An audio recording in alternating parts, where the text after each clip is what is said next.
சொந்தங்களுமே எப்படி இருக்கீங்க? நல்லா இருக்கீங்களா? சொந்தங்களை இன்னைக்கு நம்ம வீட்டுல என்ன சமையல்னா வந்து இதுக்கு முன்னாடி பச்சை புளியை கரைச்சி சாப்பிட்டோமா, அதை எல்லாருமே வீடியோ பதிவுல பார்த்திருப்பீங்க. அதோட நீ அப்டேட் தாங்க. நம்ம புளி ஊத்தி கத்திரிக்காய் வச்சு கொடுத்துருக்காங்க, குடும்பத்தோட சாப்பிட போறாங்க. சொந்தங்களை நீங்க வந்து புளி ஊத்தி கத்திரிக்காய் எப்படி வைப்பீங்க, நம்ம ஊர் ஸ்டைல் எப்படி இருக்கு, இல்ல இன்ன வரை நாங்க புளி ஊத்தி கத்திரிக்காய் எல்லாம் பார்த்தது இல்ல, இன்னைக்கு தான் முதல் முறையா பாக்குறோம் அப்படின்னு சொல்றவங்களும் வீடியோக்குள்ள கமெண்ட் பண்ணுங்க. சாப்பிடறதுக்கு அவ்வளவு ஒரு அருமையா இருக்குன்னு சொன்னாங்களே. என்னத்தா சாப்பிடுவோமா? அள்ளி சாப்பிடுங்க. நாங்க என்னத்தா உங்கள்ட்ட தனியா கேட்கணுமாக்க? அக்குமா உங்கள்ட்ட தனியா கேட்கணுமாக்க?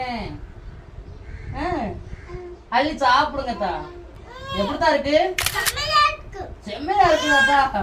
வேற ஏதாவது சொல்லுங்களேன். ஐயோ ரெண்டு தான்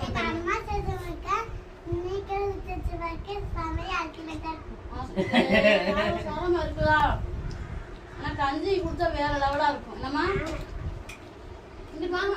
சொன்னாங்களே, இந்த புளி ஊத்தி கத்திரிக்காய் சாப்பாடுல ஊத்தி சாப்பிடுறத விட பழைய கஞ்சிக்கு சாப்பிடும் போதுதான் நல்லா இருக்கும். ஒரு கோப்பை கஞ்சி, ஒரு சின்ன பீரிசில கொஞ்சம் புளி ஊத்தி கத்திரிக்காய், எவ்வளவு கஞ்சினாலும் குடிச்சுக்கிட்டே இருக்கலாங்க. அவ்வளவு ஒரு டேஸ்டா இருக்கும்.